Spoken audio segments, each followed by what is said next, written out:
Assalamualaikum warahmatullahi wabarakatuh. Perkenalkan, nama saya Tesya Laurinda, NPM 1850-2006, dari Prodi Pendidikan Ekonomi Akuntansi.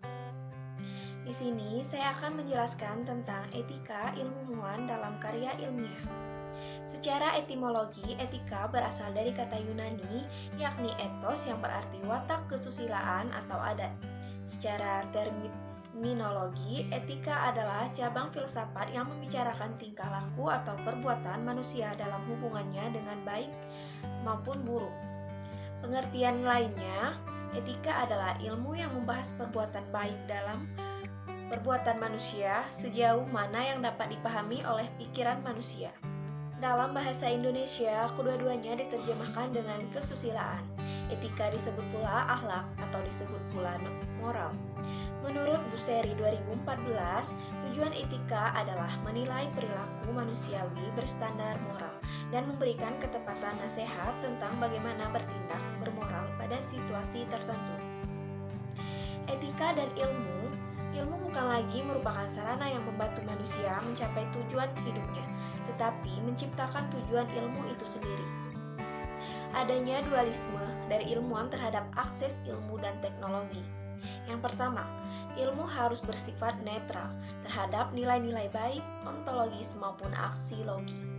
Yang kedua, netralitas ilmu terhadap nilai-nilai hanya terbatas pada metafisik keilmuan saja. Sedangkan dalam penggunaannya, pemilihan objek penelitian kegiatan keilmuan harus berlandaskan asas-asas moral. Etika ilmiah, ilmu filsafat terbagi dua kelompok cabang, yaitu filsafat teoritis dan filsafat praktis. Kelompok pertama mempertanyakan segala sesuatu yang ada, sedangkan kelompok kedua membahas bagaimana manusia bersikap terhadap apa yang ada. Etika dibagi menjadi dua kelompok, yaitu etika secara umum dan etika khusus. Etika secara umum merupakan suatu pemikiran kritis dan mendasar tentang ajaran-ajaran dan pandangan moral. Etika berkaitan erat dengan berbagai masalah-masalah predikat, nilai, susila dan tidak susila, baik dan buruk. Etika khusus yaitu bagaimana seseorang harus bertindak dalam bidang atau masalah tertentu, dan bidang itu perlu ditata agar mampu menunjang pencapai kebaikan hidup manusia sebagai manusia. Etika ilmiah di sini mengandung 10 nilai-nilai, antara lain yang pertama, kejujuran, yang kedua, objektivitas, yang ketiga, integritas, yang keempat, kehati-hatian, yang kelima, keterbukaan, yang keenam, penghargaan properti intelektual, yang ketujuh, respek terhadap kolega, yang kedelapan, kerahasiaan, yang kesembilan, kepatuhan hukum, yang kesepuluh, perlindungan subjek atau responden penelitian. Sidi menyatakan bahwa sikap ilmiah yang perlu dimiliki oleh para ilmuwan yaitu yang pertama, tidak ada rasanya pamrih, yang kedua, bersifat selektif, yang ketiga, adanya rasa percaya yang baik terhadap kenyataan maupun terhadap alat-alat indera serta budi. Yang keempat, adanya sikap yang berdasar pada suatu kepercayaan dan kepastian. Yang kelima, adanya suatu kegiatan rutin. Yang keenam, memiliki sikap etis atau akhlak yang baik. Yang terakhir, adanya tanggung jawab seorang ilmuwan. Berbicara tentang tanggung jawab ilmuwan, tertentu lebih banyak berkaitan dengan aksiologi, bukan dalam epistemologi semata. Ada dua kutub berkenaan dengan aksiologi.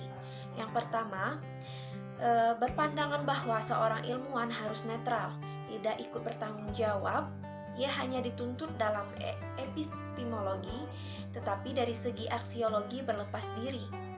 Yang kedua, bahwa seorang ilmuwan dibebani tanggung jawab hingga aspek aksiologi.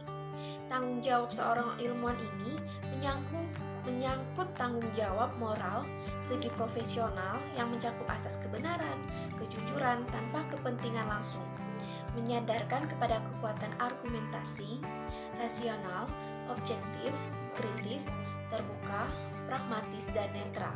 Dari segi moral yang mencakup dalam hubungan membentuk tanggung jawab sosial. Pada dasarnya, ilmu pengetahuan digunakan untuk kemaslahatan manusia. ilmu yang digunakan sebagai sarana untuk meningkatkan taraf hidup manusia dan memperhatikan kodrat manusia, martabat manusia, dan kelestarian lingkungan alam. Sekian penjelasan materi yang bisa saya sampaikan. Apabila banyak kekurangan, saya mohon maaf. Wassalamualaikum